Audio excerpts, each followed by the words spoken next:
Es un gusto saludarles. Estamos en este maravilloso paisaje de la Universidad Iberoamericana Puebla, aquí platicando con Hiram. Un tema muy interesante, la importancia de los problemas sociales en el programa analítico. Es algo que se está discutiendo entre las maestras, los maestros, se está discutiendo en las escuelas del estado de Puebla, de todo el país, pero en este entorno encontramos varios problemas y eso es de lo que vamos a dialogar. ¿Qué problemas identificas en esta temática, Hiram?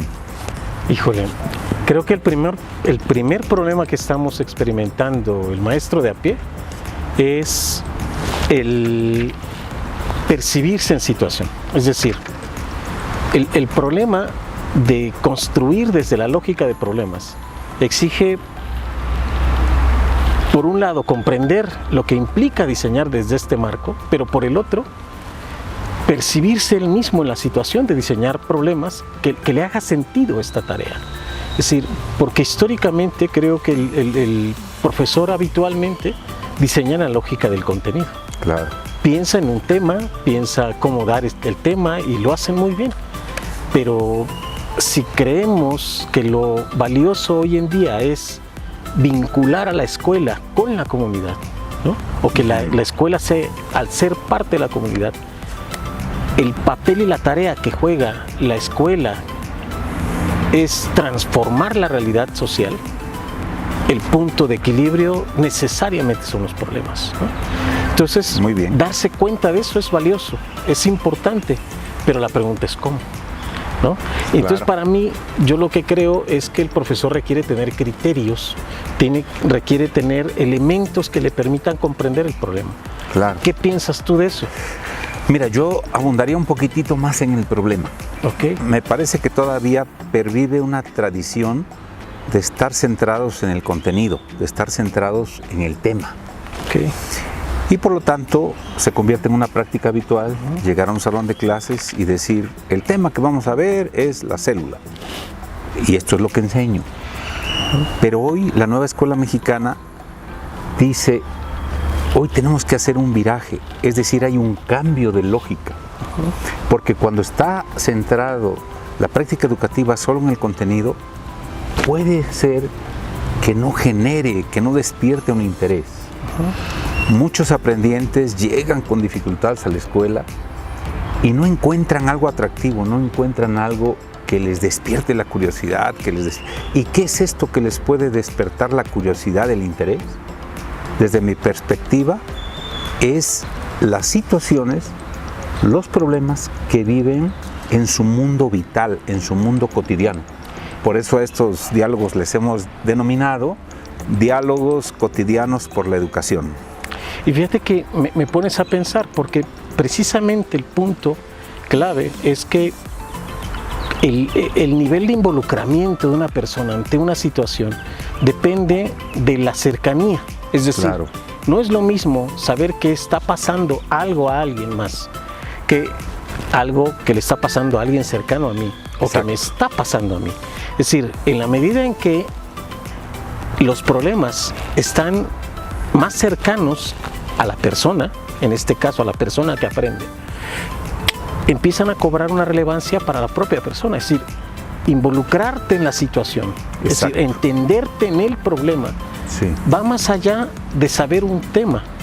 Es decir, cuando en el mundo real nos ocurre que tenemos un problema de verdad, es decir, lo tratamos de resolver con todo lo que somos, con, claro, con toda nuestra emoción, con todos nuestros elementos, con todas nuestras capacidades, pero también ahí somos conscientes de que nos faltan saber cosas para poderlo resolver. Exacto. ¿No? Sí, creo que esto nos exige un cambio de mentalidad, un cambio de posición. Por ejemplo, concebir que la vida es estar aprendiendo, que estar vivo es sinónimo de tener interacciones y que eso nos lleva a que incorporemos estas vivencias. Por eso yo siempre parto de algunos principios que nos pueden ayudar a comprender mejor la realidad. Por ejemplo, un principio clave es los procesos vivenciales son indisolubles de los procesos de aprendizaje. Con este principio estamos estableciendo un puente, una articulación entre la vida y la escuela, entre la teoría y la práctica. Y creo que no es tan complicado, solamente que todavía existe una tradición, repito, de estar centrados en el tema. Y hoy el reto y el desafío es hacer este cambio, yo diría, de lógica que podremos ir explicando. Pero en tu lógica, ¿cuáles crees tú que son como los elementos claves que un profesor necesita saber?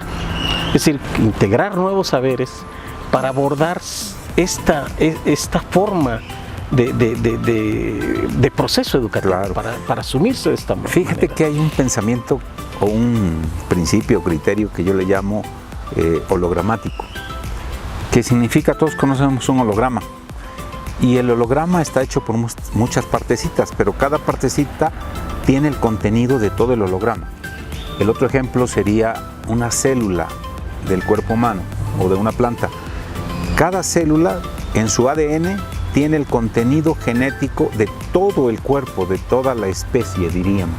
Entonces, este principio aplicado a la educación quiere decir que la escuela es el reflejo de la sociedad. Es decir, en la escuela coexisten, se reflejan toda la problemática de la sociedad.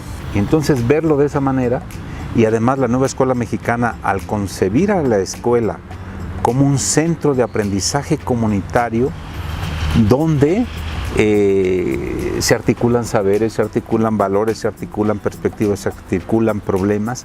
Creo que eso es muy importante, verlo de manera integrada, no separada, y creo que ahí estaría una clave importantísima para dar el paso. Fíjate que un profesor de amigo cercano me decía, es que me ocurrió que un chico golpeaba a otro chico porque había ofendido a una compañera, ¿no? Y entonces, pero yo creo que eso no es un problema que, y yo le digo, no, al contrario, ese es un problema concreto, claro, de violencia. La violencia como macro no es algo que podamos resolver, pero la violencia en tu salón, ¿no? En tu contexto concreto, que tiene características específicas, y creo que ese es un factor clave para el profesor. No solamente se trata de identificar problemas, que para eso requerimos categorías, y claro, me gustaría que habláramos de eso, sino que además debo ser capaz de caracterizar el problema, de identificar ese conjunto de factores precisos que ocurren en este salón y no en cualquier otro.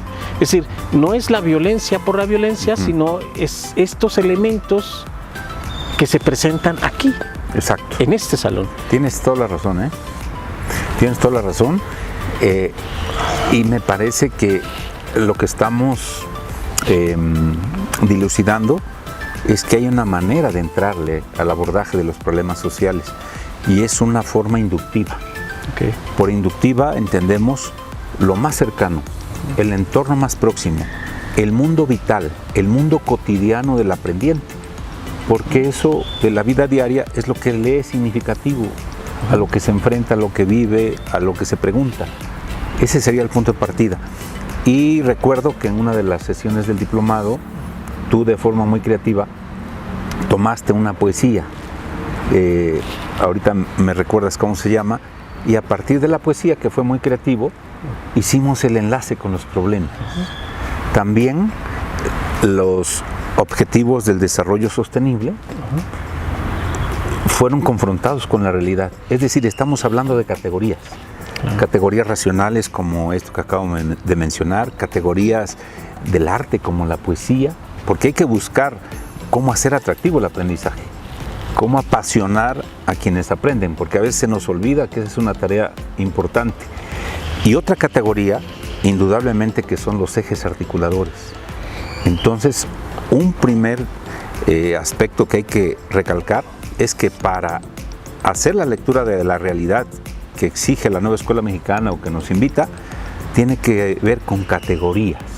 Y aquí tenemos ya varias. Y es que fíjate que cuando decimos análisis de la realidad, el primer elemento, todos los expertos argumentan eso, ¿no?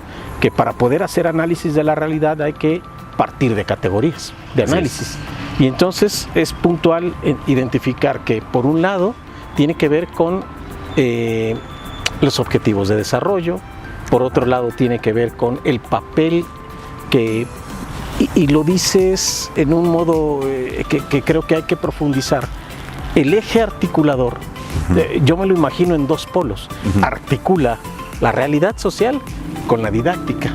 Es decir, tiene dos puntos claves, y el punto central es recuperar los problemas de tal suerte que la perspectiva intercultural crítica, el pensamiento crítico, la igualdad de género, a la hora de yo poder usar estos elementos para ir a ver la realidad, entonces empiezo a darme cuenta de aspectos que inicialmente no percibía.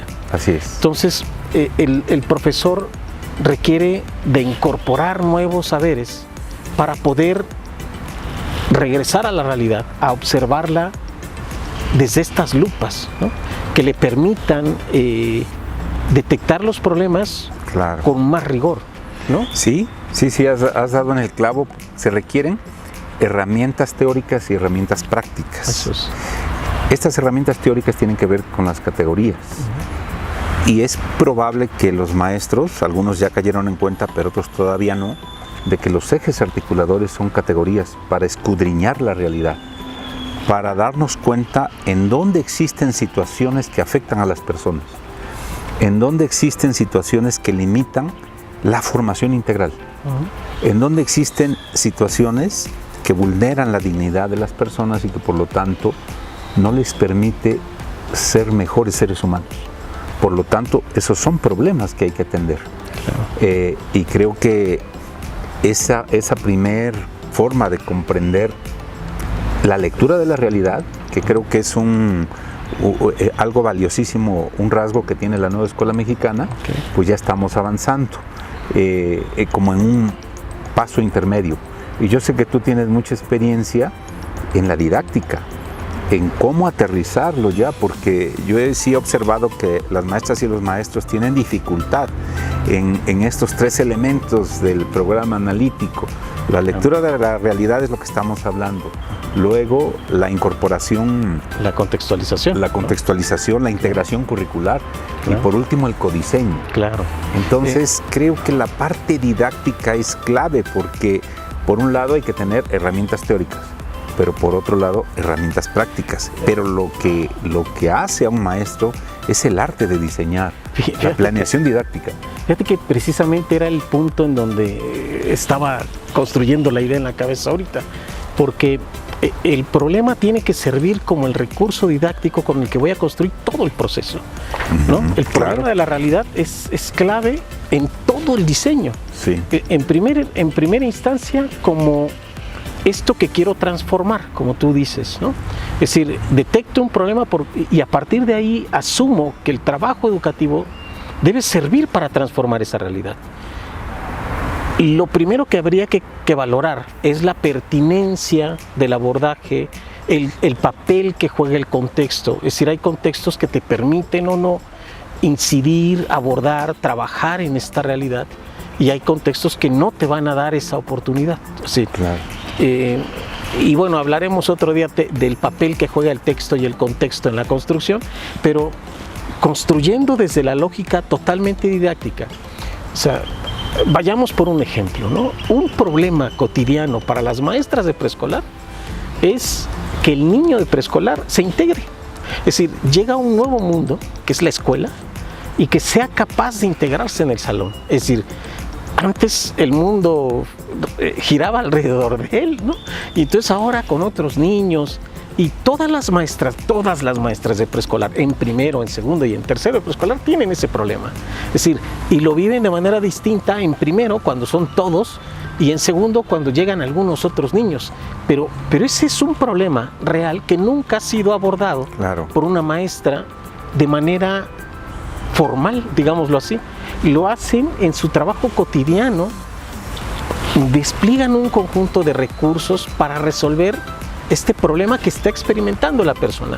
Por supuesto, no es lo mismo en preescolar un problema tan puntual como ese, que en secundaria ir por un problema específico de la realidad, ¿no? y a partir de eso construir toda una lógica de diseño. Lo valioso es que cuando tenemos un problema, lo primero que debemos identificar es que este problema que tenemos requiere de saberes formales, ¿no? Que pueden estar planteados en el programa sintético. Entonces yo puedo decidir cuántos de estos saberes que vienen en mi asignatura o en mi campo formativo me sirven para resolverlo. Claro. Pero también puedo integrar otros saberes formales. Exacto. Pero no solamente.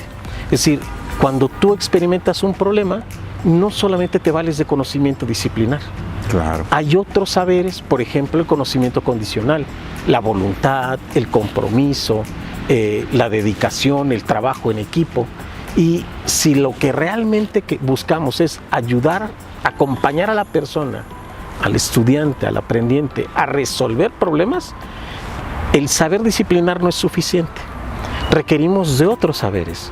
Entonces, te insistía que el problema central es para el profesor recuperar problemas de la realidad que están experimentando los aprendientes, pero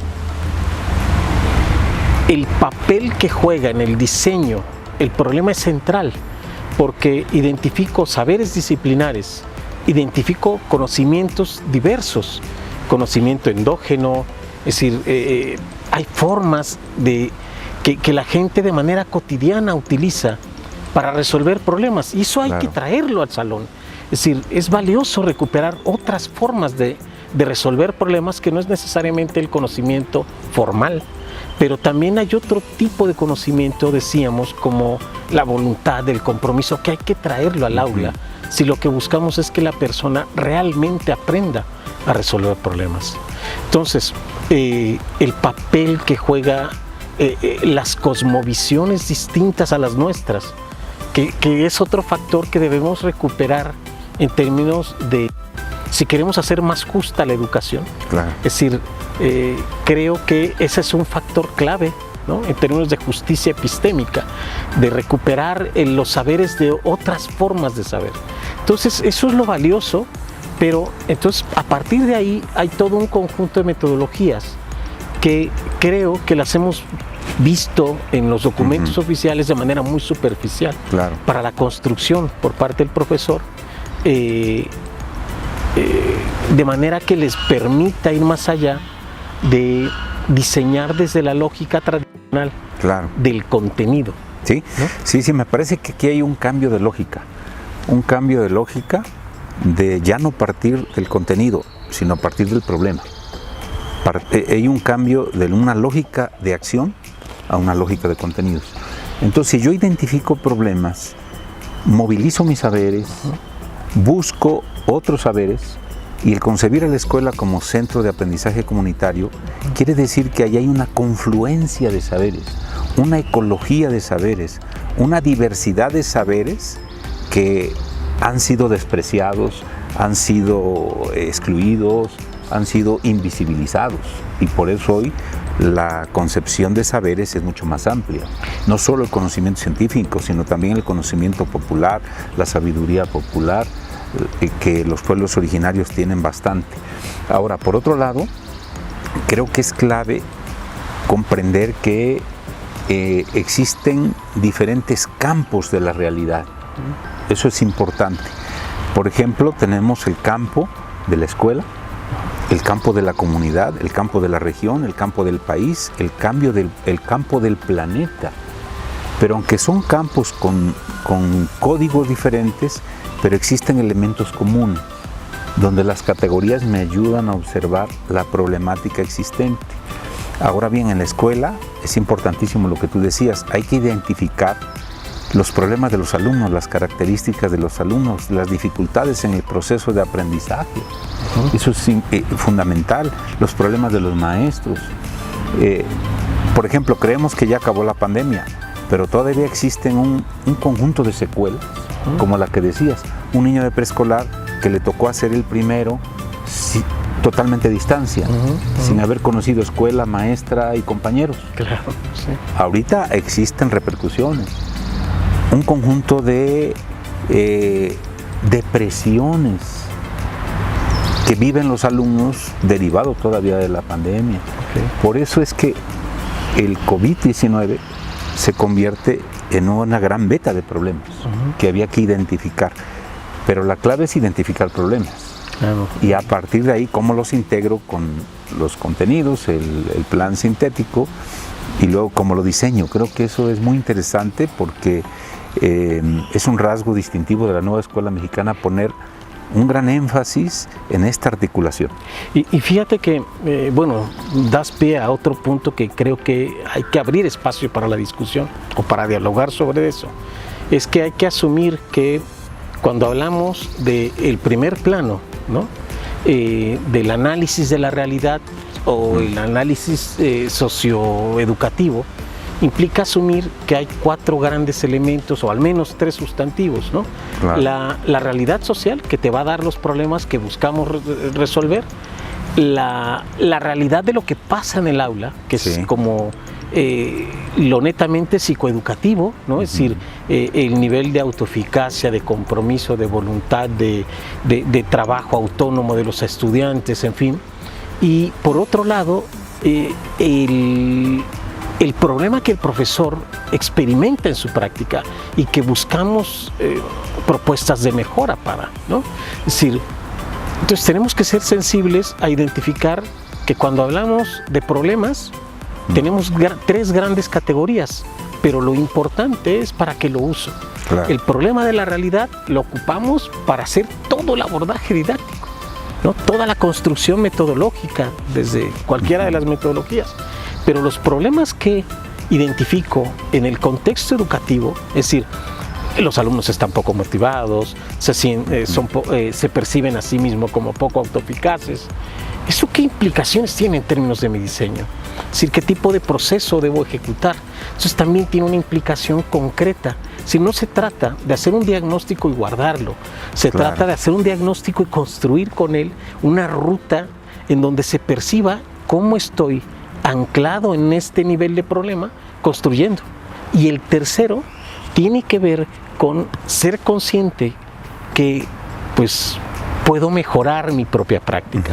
Entonces, si yo soy sensible a que a mis estudiantes les cuesta trabajo comprender lo que hablo, lo que digo, exigiría un diseño con ciertas cualidades.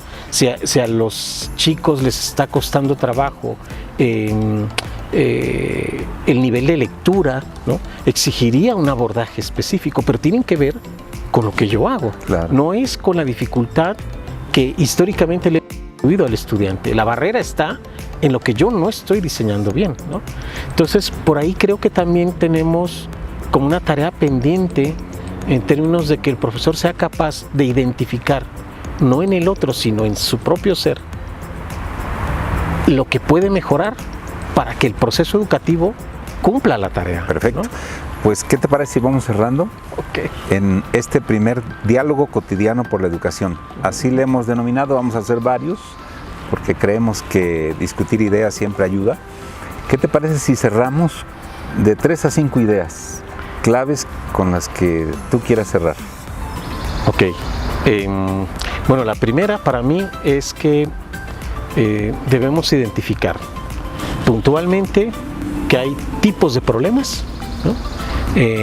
Y hablamos de problemas de la realidad, problemas de la práctica docente y problemas educativos, ¿no? Propiamente educativos. Te toca una. Yo también creo que hay que caer en cuenta de que esta lectura de la realidad no solo es para comprenderla, sino para transformarla. Eso es clave. La ciencia, los saberes en su conjunto nos ayudan a comprender la realidad, pero comprenderla para transformarla, considerando que hay cosas que nos afectan, que nos dañan, que nos perjudican, que limitan. Creo que eso es clave. Segunda, es importante a la hora de enunciar problemas, tener más elementos que nos permitan ir más allá de simplemente mencionarlo, ¿no? De tal suerte que ese es un tema pendiente dentro de nuestros diálogos. Todas las metodologías que diversos expertos plantean para el abordaje de la problemática desde el punto de vista educativo. Es decir, los factores que debo identificar, los pasos que debo dar para. Entonces será un buen tema también ese para mí. Entonces, muy bien. Yo puntualizaría la problematización. Ok. En todo este conjunto de elementos que acabamos de dialogar sobre la realidad social, los problemas para integrar el programa analítico, creo que la problematización juega un papel clave. Si no sabemos problematizar, exacto, si no problematizamos, entonces seguirá esa fragmentación, esa separación, ese divorcio entre la realidad y la teoría, los problemas y los contenidos, los saberes y pues propiamente los problemas. Entonces creo que un docente que aprende a problematizar, que problematiza, tiene avanzado más del 50% de la solución a sus problemas educativos. Fíjate que me gustaría recuperar algo que le pasaba a un profesor. Me decía, es que mi supervisor dice que nada más debemos trabajar con un problema. Y decía, no, o sea, porque no te va a dar todo el curso para resolver solo un problema. O sea, requieres incorporar muchas problemáticas, ¿no? y seleccionar los problemas. Entonces, los criterios para decidir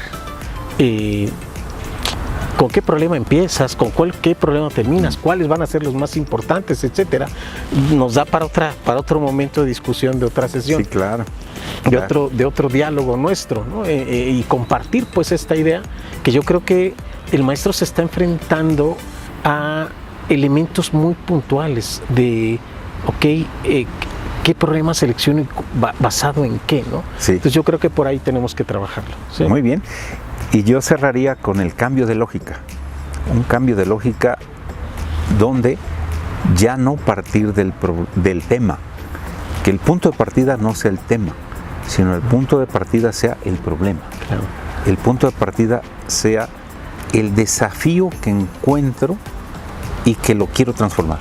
Esa es la clave. La palabra desafío quiere decir que es algo que me duele, es algo que me implica, estoy involucrado y me siento comprometido para cambiarlo. Creo que ese es uno de los propósitos fundamentales de incorporar los problemas sociales o en los diferentes campos que hemos hablado en la discusión, en el aula, en la práctica docente. Y creo que eso es clave, pero en otro momento seguiremos profundizando porque esto da para mucho. Ok, pues yo agradecido con el espacio, espero que las ideas nos permitan pensar juntos, interpensar, creo que será valioso ir caminando en este sentido de construir ideas con quien nos escuche, ¿no? Pues muchas gracias, Hiram. Gracias a ti. Gracias a quienes nos escuchan y nos vemos en el próximo diálogo. Hasta pronto. Gracias.